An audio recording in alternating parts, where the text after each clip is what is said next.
Hello guys, in this video we're going to see how to turn our Ignite Elementalist base version to a Magicifying version without breaking the whole build.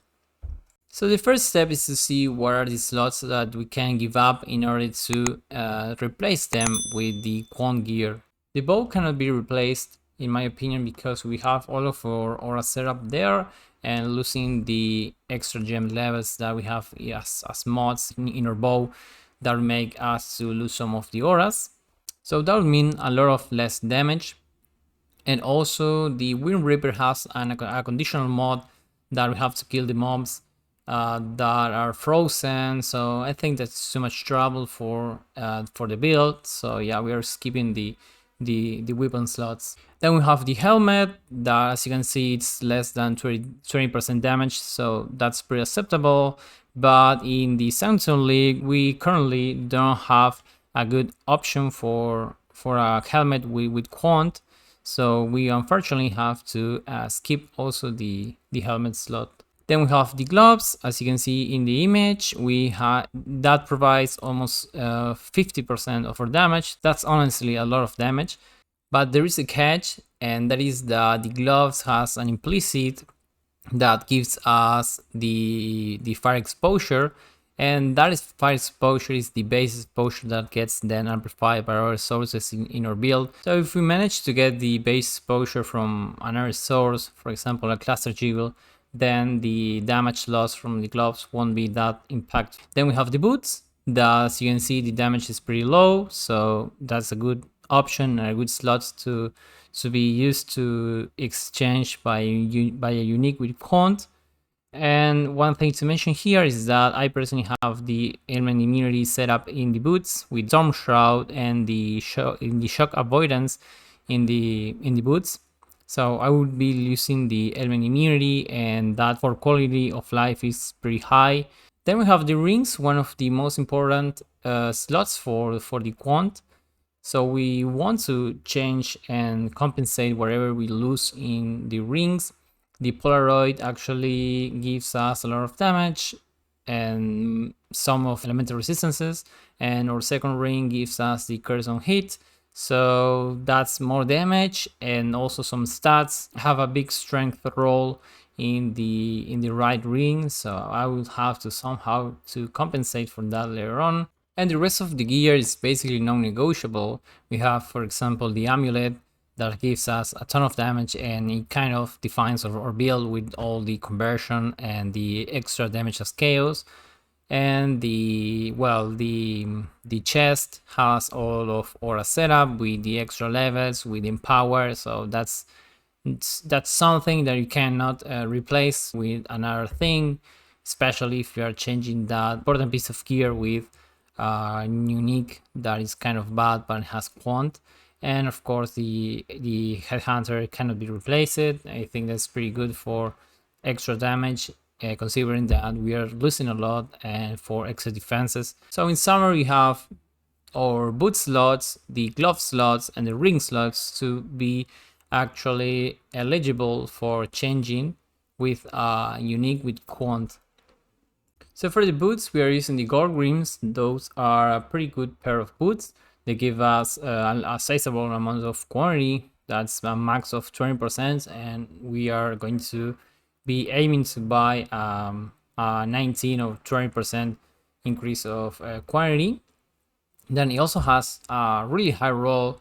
That's tier 2, tier 1 roll of fire resistance that will come very handily since we are losing a lot of our resistances. And it has the downside, it has a low movement speed. Then for the gloves, we have the Sarima's Touch that gives us up to 10% of quantity, and all the other stats are pretty bad. So yeah, we're going to be losing a lot of elemental resistances that we will have to compensate. And lastly, we have the rings, that this is one of the best Quant options. So we have two alternatives here. The Pariah that gives us up to 15% of Quant, but it doesn't give any stat or resistance. And in the other hand, we have the Vendor's Gamble that gives us a lot of elemental resistances from all sources, and also can give us up to 10 increased quantity. But you have to consider that having a very good rolls from this ring can get very expensive, so we're going to be aiming for a middle ground with a lot of quant and the resistances, the elemental resistances that we need to cap them out. So now we are going to be looking these items that we just mentioned in our trade side and check the prices. So I have here a folder for all of these items. I will export the folder and leave the export code in the video's description. So take a look at that if you're interested. So we are starting with the pariah ring here. As you can see, there are no special mods that we have to take care of, but the cast speed here, but that's totally fine if you get the one with 5. The only thing that you have to consider is that you need the ring to have a wide socket. For that, it will need to be corrupted, and yeah, have already done that in this filter. So any of these will have a wide socket, but beware that if you're using another trade the search, you have to take into consideration this fact, so we can get the quantity for this ring. And yes, you can see the price is at 120 chaos, 150 chaos, and less than 200 chaos for this piece. Then we're moving on with the Sarima's Touch, that is the pair of gloves. I'm trying to get the 10 increased quantity, and it is pretty cheap, as you may already have guessed. This is a pretty common unique, so it drops a lot. And with the perfect rolls, you can get it easily for 40 chaos, or there are some here that may be prefixed. One option that you have here is to get one of these Arima's touch with an implicit with the elemental weakness on hit. This is pretty good because we are losing our curse and hit ring, so this kind of makes up for the curse slot. But as you can see, this is pretty expensive, but if we reduce the 1049, this actually becomes a lot more affordable. And remember that you can change the links and the sockets using the tainted currency.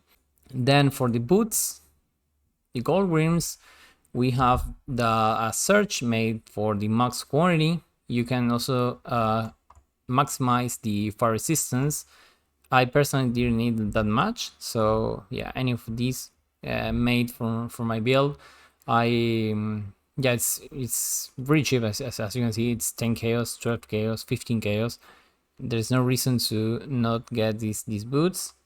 These are pretty good. It's a pretty common drop, so that's why it has this price. And one thing to mention is that it has only the 10% increased movement speed, and that is fixed.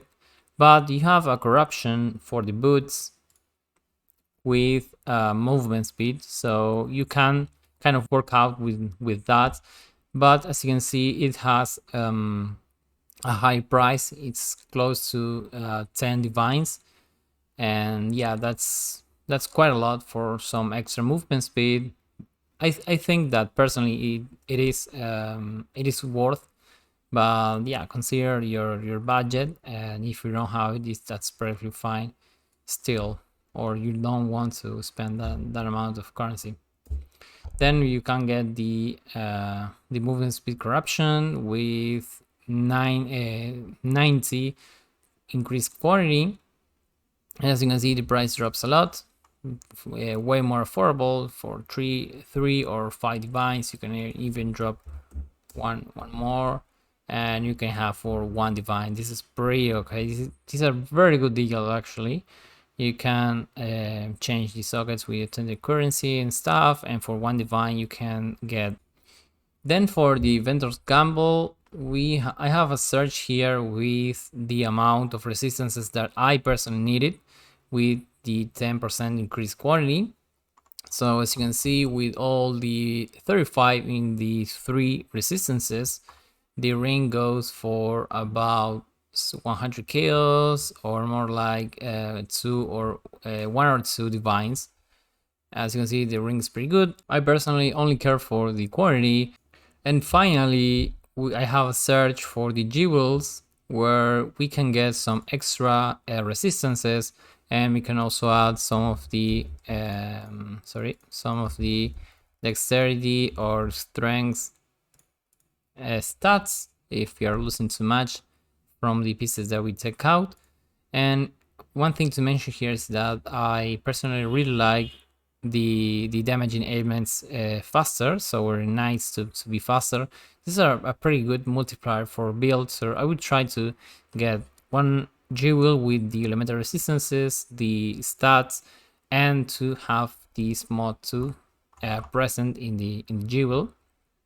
And so for example, we have here a jewel with the faster ignites for 4 chaos and a lot of resistances. We also have another similar here, and as you can see, there are pretty good options, and some of the jewels are just really cheap for 20-30 chaos. This one has almost 10 to all of the elemental resistances and 20 more here.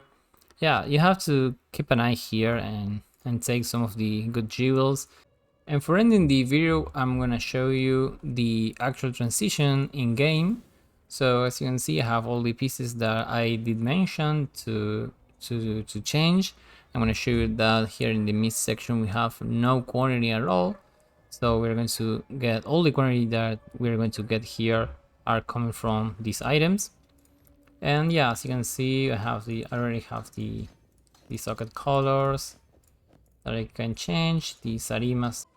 I got the boots with the movement speed implicit and the quantity at 19, so that's pretty good.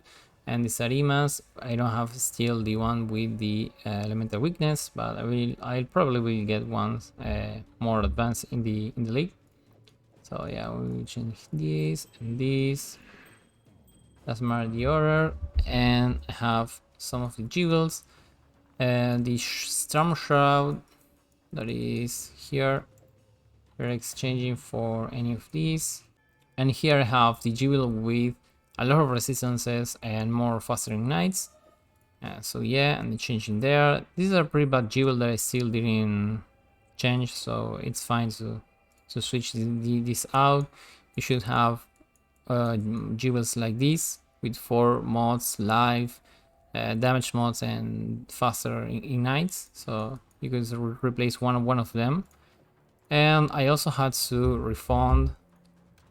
Let me get some stuff here. I had to change one of the nodes here. I removed one aura effect here and something else. I had to add the strength here and the strength here. Yeah, I removed the mastery that I had here. So I had the 3 paths through this node, so I had to change that for this one to get the strength node here, and I removed the mastery.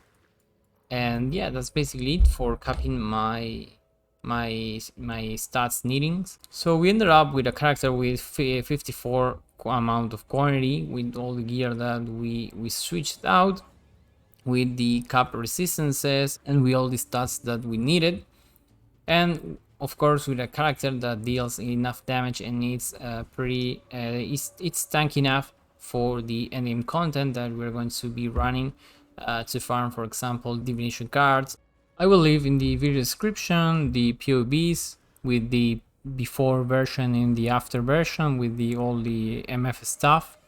And as you can see, just for comparison, we have the previous build. My current build without the MF gear has a total amount of 13 million damage, and when we go to the MF version with all the Quant gear and the jewel swap and the changes within 3 for the extra strength, we have an amount of 4 millions and a half. This is more than enough for the content that we want to run, so this is a pretty respectful number. And at the same time we have more than 50 amount of quantity for extra extra loot. So yeah, I will leave both of the POVs in the video description. So yeah, and this is all for the video. Hope you learned some of the steps to create an MF build. See you guys next.